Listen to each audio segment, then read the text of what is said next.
Olá, boa noite. Vocês estão visualizando agora a figura de uma fruta. Talvez a conheçam como mexerica, bergamota, tangerina. Quando eu era pequena, como não conseguia descascá-la, eu pedi ajuda à primeira pessoa mais alta que eu via, e podia ser qualquer um. Mas eu não queria que a descascassem por completo. Meu avô me ensinou a pedir ajuda, mas insistir em terminar sozinha. Então eu dizia: começa o começo para mim, e é desta maneira que farei agora, pedindo a vocês que me permitam mostrar a minha percepção neste estudo de caso, começando o começo para vocês. Empresas, nações seriamente comprometidas com a maneira com que conquistam seus resultados levam em consideração muitos critérios, e há tempos o dinheiro deixou de ser o objetivo, ele agora é a consequência, prioriza-se a qualidade. Neste estudo, visitaremos o passado com breves passagens pelo descobrimento e colonização do nosso Brasil, focando em planejamento, urbanismo, logística, liderança, marketing e qualidade, em variados aspectos para compreender o presente, tentando prever e prevenir um futuro caótico. Até 200 anos atrás, ou seja, 1813, o Brasil que conhecemos hoje não existia. Era um território enorme, com algumas capitanias litorâneas, sem comércio e com fraquíssimas maneiras de relacionamento, portanto, estranhas umas às outras. O que ligava essas pessoas eram o rei e o idioma. Não haviam fronteiras territoriais bem definidas. A população era, em sua grande maioria, muito pobre e analfabeta.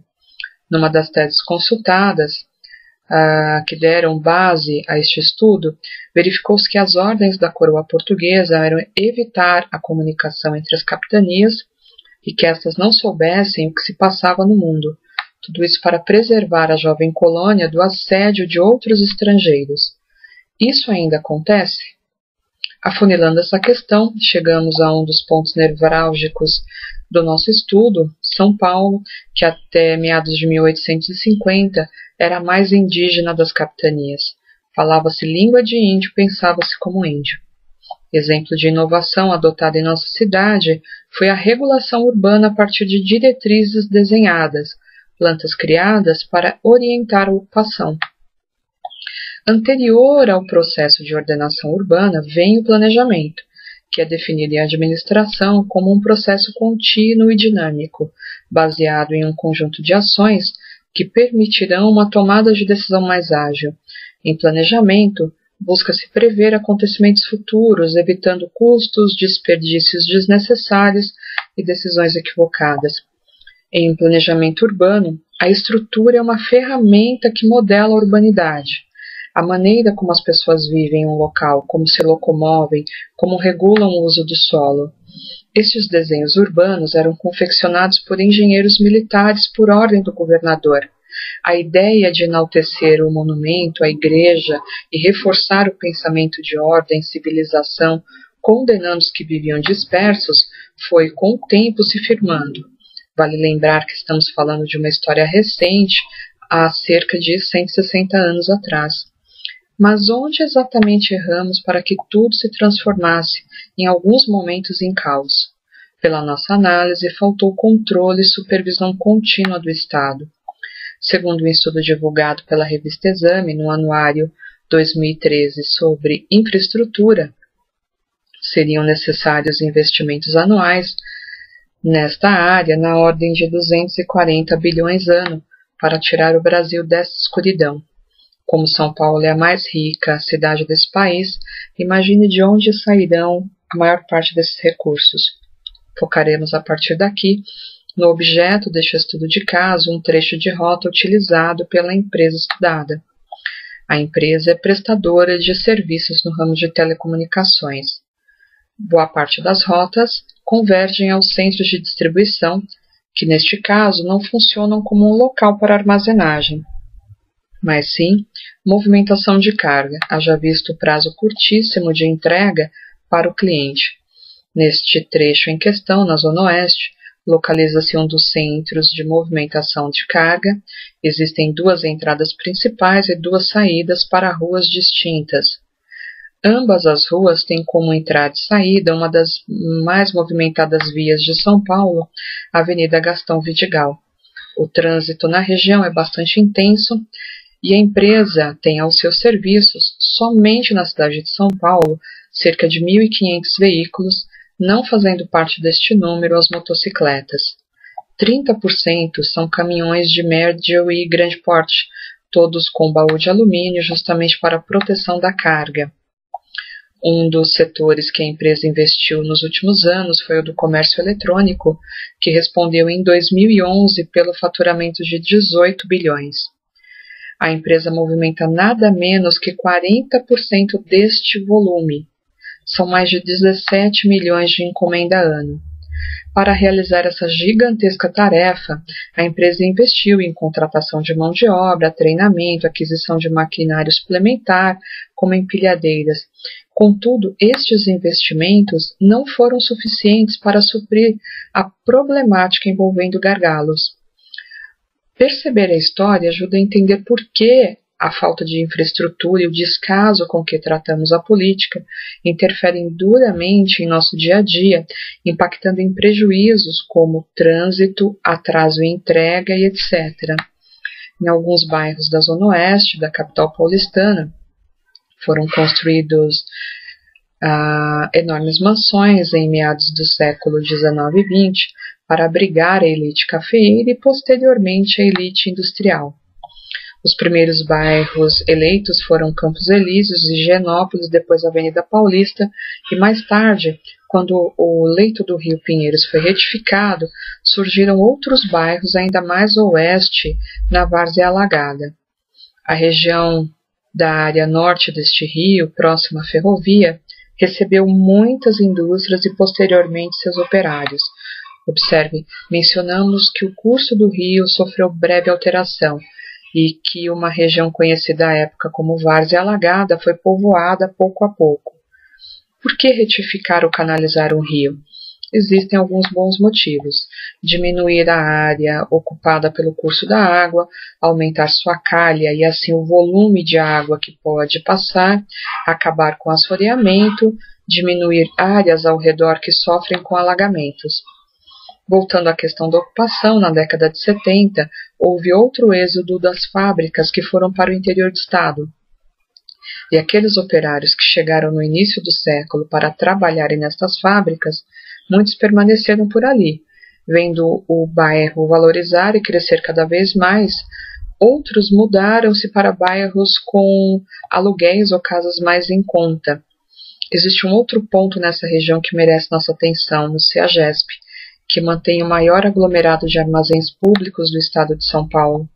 Por lá movimentam-se milhões de reais mensalmente, tanto no mercado de flores quanto em alimentos perecíveis.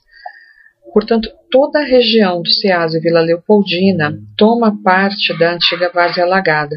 Logo, ainda hoje, são regiões castigadas por enchentes, o lixo proveniente também da movimentação de alimentos do CEAGESP, dos moradores de rua que habitam a região e, consequentemente, o trânsito. Em urbanismo, existe algo chamado invasão, mas pense em invasão no sentido mais amplo, invasão ligada à mobilidade horizontal, ou seja, prédios. Além disso, pense em invasão de atividades, indústria e comércio em áreas que anteriormente não as tinham. Neste estudo, temos tanto a invasão horizontal, que são os prédios, quanto a invasão pelo comércio e indústria. Percebemos a modificação do ambiente urbano constantemente alterado pelas pessoas, onde a maioria acredita em obra do acaso ou da vontade de Deus. Esta região estudada ainda abriga fábricas, porém em número inferior aos registrados nas décadas de 60 e 70.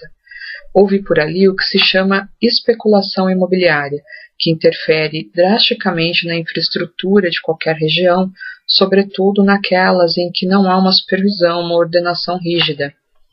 Vamos exemplificar o que é especulação imobiliária para melhorar a compreensão. Imagine que você adquiriu um terreno num determinado bairro, cidade. Você comprou a um bom preço e tem esperanças que ele se valorize com o tempo. Sabe aquelas melhorias que valorizam todo o imóvel, que tornam a qualidade de vida das pessoas melhor? Esgoto, água encanada, luz, hospitais, postos de saúde, trem, metrô, vias asfaltadas. melhorias que deixam o seu terreno mais acessível? Pois é, essas melhorias na infraestrutura ajudam a corroborar com a especulação imobiliária. Mas especulação é algo ruim. Não traz noção de verdadeiro, mas antes sim expectativa.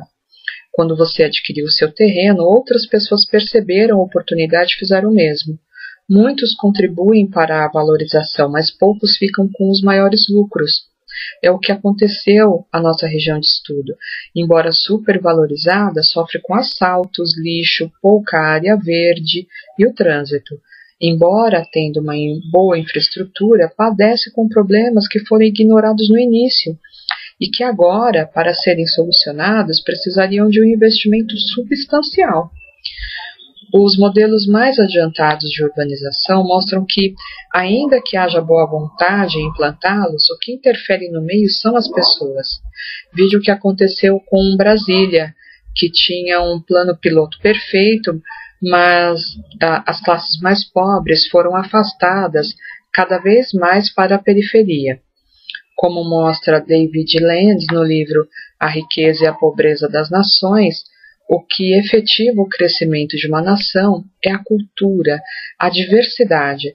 Não existe crescimento quando corrupção, racismo e intolerância não são tratados com firmeza e punição. É preciso mostrar o exemplo.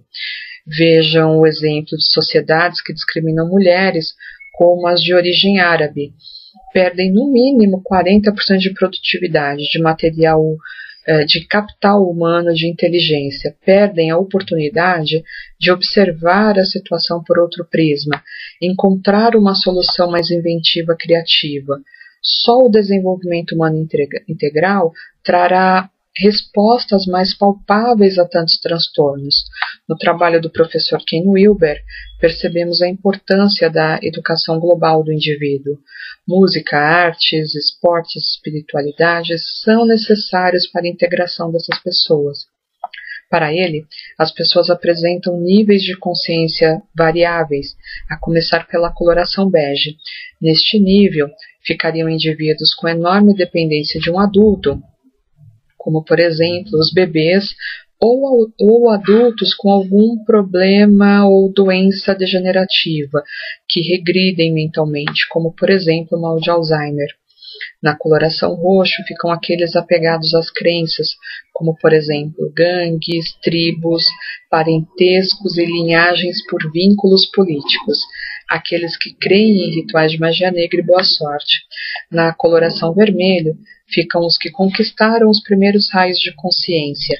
Seria o líder destas tribos, destas gangues, aquele que percebe que pode proteger o grupo, mas tem a malícia de fazê-lo em troca de obediência ou favores. Exemplo, jovens rebeldes, líderes mercenários, ruralistas do centro-oeste e nordeste brasileiro.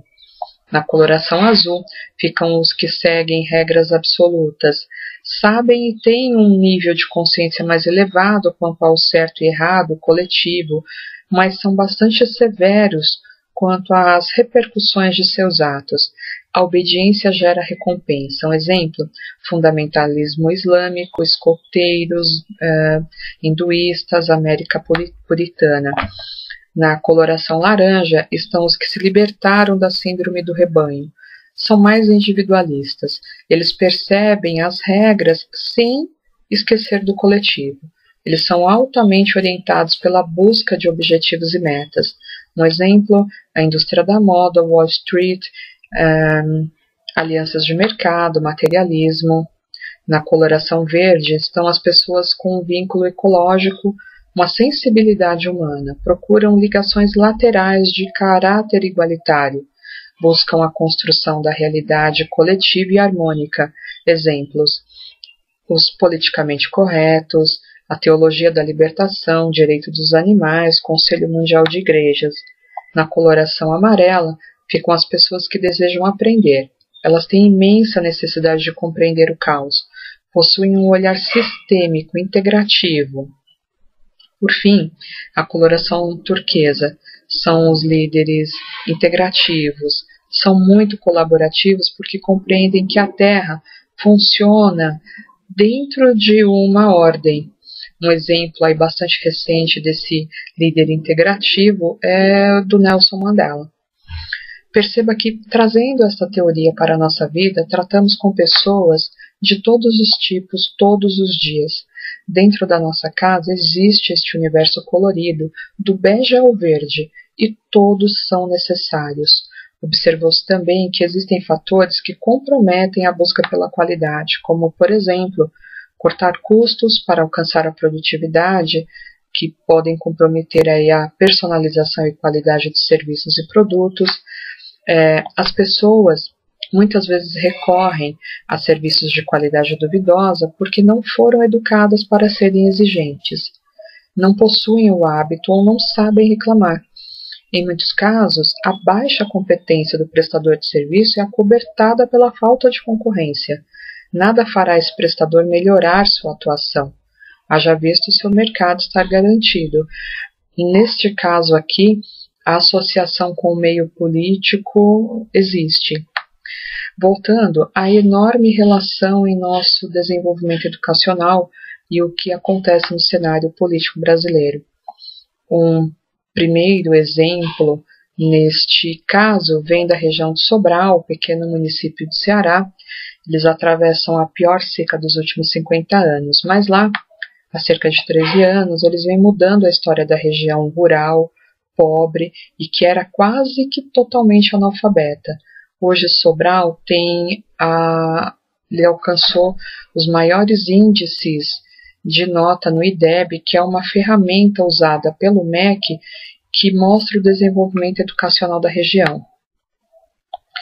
Outra questão, para ilustrar o quanto a educação é importante no desenvolvimento, a empresa estudada ela disponibiliza aos seus funcionários cursos contínuos de aperfeiçoamento, tanto em ambiente online quanto presencial, e também disponibiliza cursos de alfabetização, que nós sabemos é uma realidade no nosso Brasil, que existem pessoas que mostram um diploma, mas mal sabem ler.